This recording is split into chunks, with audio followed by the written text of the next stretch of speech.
ఓం నమః శివాయ. ఓం నమో నారాయణాయ. కర్మ నివారణ, నరదృష్టి నివారణ, కాళభైరవాయై నమో నమః. ఓం కాళకాలాయ విద్మహే కాళాతీతాయ ధీమహి తన్నో నరదృష్టి నివారణ కాళభైరవ ప్రచోదయాతు. హరి ఓం. మా ఛానల్కి స్వాగతం. చూస్తున్న వీక్షకులకు, ప్రేక్షకులకు, ప్రియ కాళభైరవ భగవద్బంధులకి స్వాగతం పలుకుతూ, మమ్మల్ని ఎంతగానో ఆదరిస్తూ ఉండబడినటువంటి ప్రియ సోదర సోదరీమణులకు, ఎవరిపైనను గ్రహణం దోషం లేకుండా, గ్రహణం యొక్క శూల ఎవరిపైన పడకుండా అందరికీ ఐశ్వర్యాన్ని, ఆనందాన్ని ప్రసాదించాలని, అలాగనే తెలుగు సంవత్సరానికి వీడుకోలు పలుకుతూ కొత్త తెలుగు సంవత్సరానికి స్వాగతం పలుకుతున్నటువంటి కాల సమయంలో కనుక అందరికీ ఈ సంవత్సరంలో జరిగినటువంటి అద్భుతాలు, ఐశ్వర్యాలు, అలా జీవితకాలంలో నిత్యము ఐశ్వర్య ఆనందంగా గడపాలని, సకల అష్ట కష్టాలకు స్వస్తి పలుకుతూ నూతన అధ్యాయ జీవితంలో సువర్ణ అధ్యాయానికి స్వాగతం పలకాలని కోరుకుంటూ, అందరికన్నా ముందుగా శ్రీ పరాభవనామ సంవత్సర పండగ శుభాకాంక్షలు. మనకు 1వ తారీఖు మార్చి నెల 2026 నుండి 15/3/2026 వరకు పుట్టినటువంటి వారందరికీ ముందస్తుగా జన్మదిన శుభాకాంక్షలు. గతంలో వివాహం చేసుకున్న వారికి వివాహ వార్షికోత్సవ శుభాకాంక్షలు. ద్వాదశ రాశుల్లో గ్రహ గమనాలు వీక్షింపచేద్దాం. మిథున రాశిలో దేవగురు బృహస్పతి సంచార స్థితి, సింహరాశిలో కేతు సంచార స్థితి, కుంభరాశిలో చతుర్గ్రహ సంచార స్థితి, రవి, కుజ, బుధ, రాహు సంచార స్థితి, మీనరాశిలో శుక్రుడు మరియు శని సంచార స్థితితో ద్వాదశ రాశుల్లో గ్రహ గమనాలు ఈ విధంగా ఉన్నాయి. కుంభరాశి వారికి ఒకవైపు ఏళ్లనాటి శని చివరార్థ సంచార స్థితి జరుగుతూ ఉండగా, ఏడాది తర్వాత రవి భగవానుడితో కూడుకున్నటువంటి చతుర్గ్రహ సంచార స్థితి రాశిలోని సంచారం చేయడము, గ్రహణకాల సమయంలో మధ్యమ దోష సంచార స్థితి ఉన్నప్పుడు గ్రహ యోగాన్ని ఎలా పొందాలో, గ్రహ దోషాన్ని ఎలా తీవ్రత తగ్గించుకోవాలో, ఎలాంటి నివారణ ద్వారా యోగాన్ని పొందాలో ఈ వీడియోలో సవివరంగా సంపూర్ణంగా తెలుసుకుందాం. కుంభరాశిలో ఏ నక్షత్రాలు వస్తాయనగా, ధనిష్ఠా నక్షత్రంలోని 3వ పాదం, 4వ పాదం, శతభిష నక్షత్రంలోని 4 పాదాలు, పూర్వాభాద్ర నక్షత్రంలోని 1, 2, 3 పాదములు కలిపితే కుంభరాశి. రాశాధిపతి శని భగవానుడు. వీరికి రాశిలోనే ఆత్మకారకుడు రవి, రుణరోగ శత్రుకారకుడు కుజుడు, కుజదోషము, బుద్ధికారకుడు బుధుడు, రవి బుధుడు కలిసి ఉండడం వల్ల బుధాదిత్య రాజయోగం, రాహు అక్కడే సంచారం చేయడం వల్ల వాస్తు నరదృశ్యకారకుడు ఉండడం వలన కోపం తగదు, మౌనం అవసరం, ధ్యానం, సత్ప్రవర్తన, ఏకాగ్రత, ఆరోగ్య సూత్రాలు, నియమము అవసరమని చెప్పి గుర్తుపెట్టుకోగలగాలి. వీలైనంత వరకు దూరావాయు జల ప్రయాణాలు చేసేటప్పుడు ఎన్నో జాగ్రత్తలు అవసరమని చెప్పి కూడా జ్యోతిర్విజ్ఞానం తెలియచేస్తుంది. ధనావాకు కుటుంబ స్థానంలో శుక్రుడు మరియు శని సంచార స్థితి ఉన్నప్పుడు ధనపరమైనటువంటి యోగం కనిపించినను ఎవరికి డబ్బులు ఇస్తున్నాం, ఎందుకు ఇస్తున్నాం, ఎందుకు తెచ్చుకుంటున్నాం, వీటిని ఎలాంటి ఖర్చు పెడుతున్నాం, సక్రమమైనటువంటి వాటిలో ఖర్చు పెట్టడం వల్ల రాబోయే కాలంలో యోగదాయకం.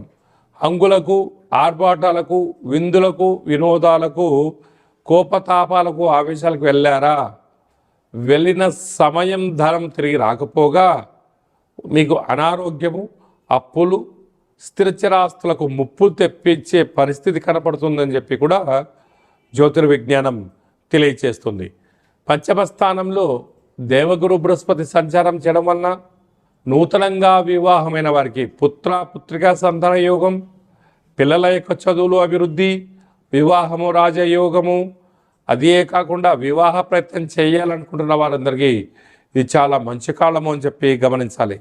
సప్తమ స్థానంలో కేతు సంచార స్థితి ఉన్నప్పుడు సుదూర విద్య, సాంకేతిక విద్య, మీ యొక్క ఆలోచన విధానము, అక్కడే గ్రహణం కూడా జరుగుతుంది కనుక గ్రహణకాల సమయంలో భోజనం చేయకుండా ఉండడము, మౌనము, ధ్యానము, ఏకాగ్రత, సత్ప్రవర్తన అవసరం అని చెప్పి గుర్తుపెట్టుకోగలగాలి.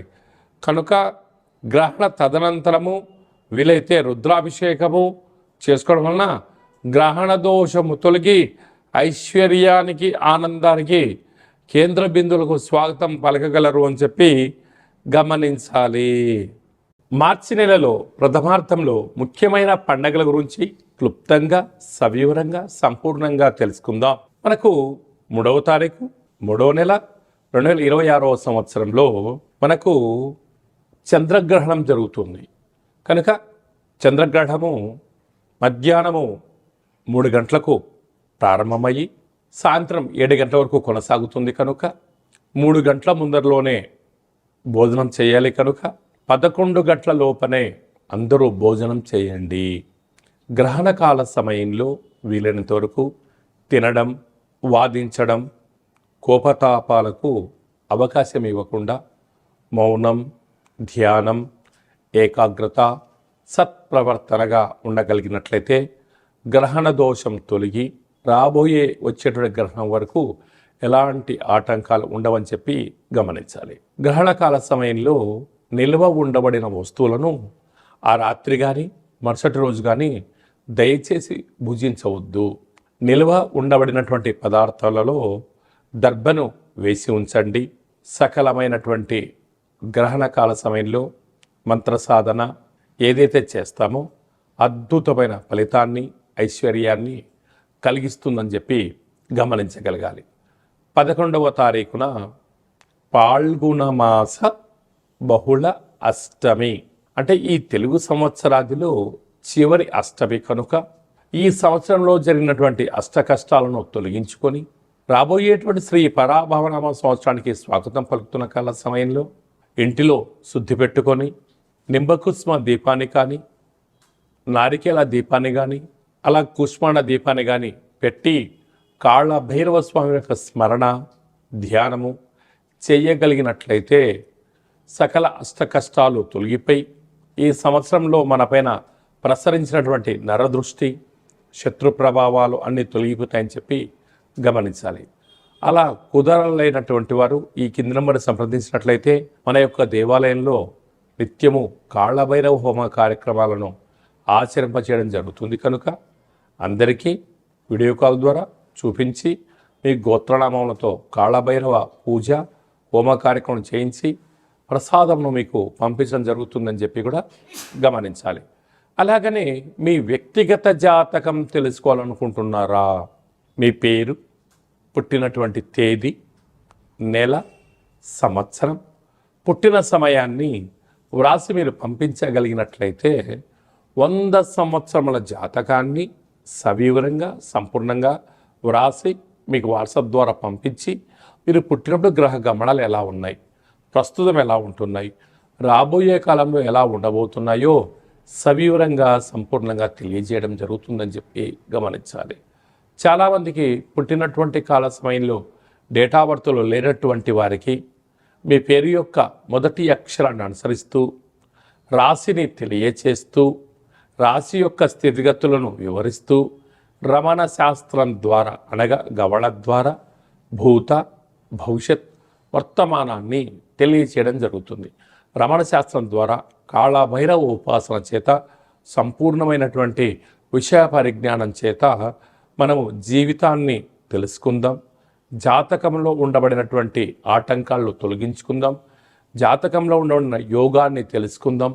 ఆనందకరమైన జీవితాన్ని పొందుదాం అనేటువంటిది చిన్న విన్నపం. కనుక ఈ కిందిని మనం సంప్రదించి అపాయింట్మెంట్ తీసుకొని సంప్రదించగలరు. అందరికీ శుభాన్ని, జయాన్ని, ఐశ్వర్యాన్ని ప్రసాదించాలని ఈ తెలుగు సంవత్సరానికి వీడుకోలు పలుకుతూ కొత్త సంవత్సర కాలం సమయంలో అందరికీ ఆనందాన్ని ప్రసాదించాలని మనసారా మనం కూడా మరొక్కసారి కాళభైరవ స్వామి వారిని కోరుకుంటూ ఆశీర్వచనం.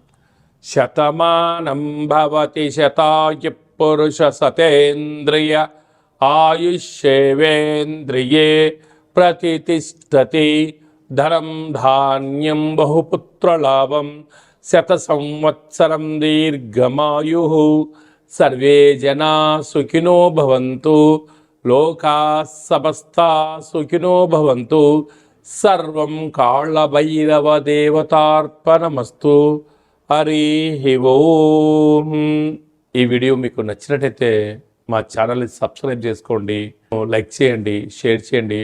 భగవద్బంధులకు మిత్రులకు శ్రద్ధ చేరవేసి హిందూ ధర్మాన్ని కాపాడండి.